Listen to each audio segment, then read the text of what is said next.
human remains discovered and removed after new evidence led investigators to a small field between Cleveland freeways. These remains may have to do with a 1995 cold case, the disappearance of 18-year-old Christina Adkins, who was then 5 months pregnant. Hey, look at this map. Adkins disappeared back in 1995, just blocks from where today's search is taking place. And it is a difficult area to search, a patch of grass in the middle of freeway interchanges just south of downtown Cleveland. Our On Your Side team has been working this story all day long, and we've learned about a possible person of interest in this case. But our team coverage kicks off with News Channel 5's Paul Kiska, who is live at the scene on Scranton Road near I-90. Paul, what's the latest tonight?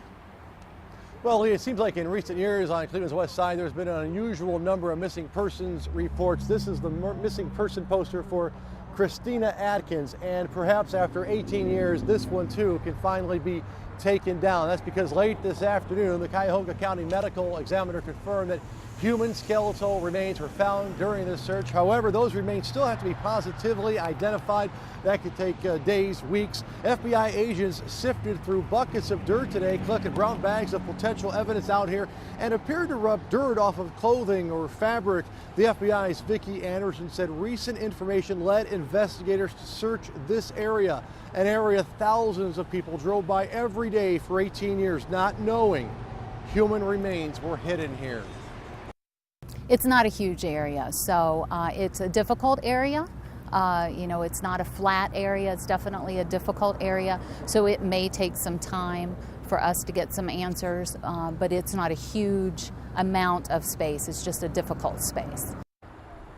And she's right. Take a live look back out here. It's a hard to reach area down under the bridge, a lot of heavy brush. It sits between 490, 90, and then you see that patchy grassy area, then 71 and the Jennings. What I'm trying to get at is once investigators zeroed in on a suspect because of their hard work, perhaps at some point one would have to wonder if that suspect didn't lead investigators out here and point to the exact location where Adkins' remains could be found. Live from the scene tonight, Paul Kiska, News Channel 5.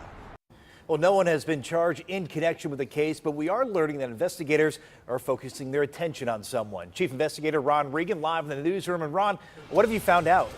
Well, we've confirmed from sources that police have a person of interest in this case.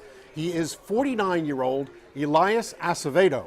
He's a sexually oriented offender with a history of mental health problems. Now, here's some background on him.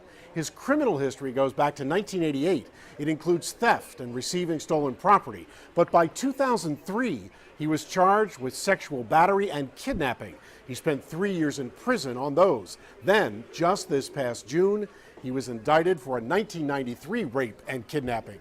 Acevedo was arrested earlier this morning on those charges, and he's currently being held at the Cuyahoga County Jail. But here's what's even more interesting. We've confirmed that he once lived on Vega Avenue in a house that's connected to that 1993 rape charge and where the FBI conducted a search when Christina Adkins disappeared. He has not been charged in connection with Adkins, but those I've spoken with say, keep your eye on Elias Acevedo.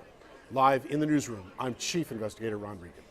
All right, Ron, thank you. Emotions have certainly been running high in that west side neighborhood of Cleveland, the same neighborhood that saw 3 women rescued on Seymour Avenue.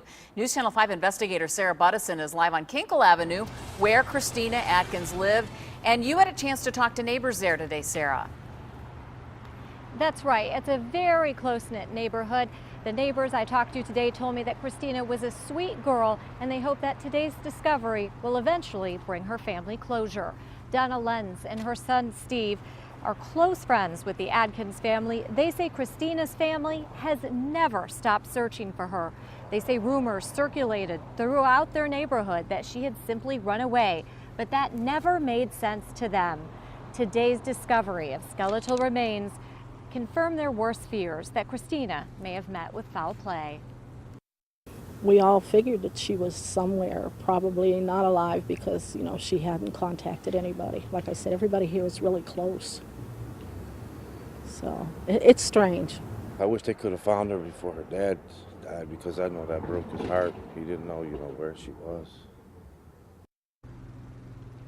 I spoke with Christina's sister Tanya today. She was very emotional and too upset to go on camera, But she did tell us that she has conflicted feelings about today's discovery. She says on one hand, she really hopes that this is not her sister.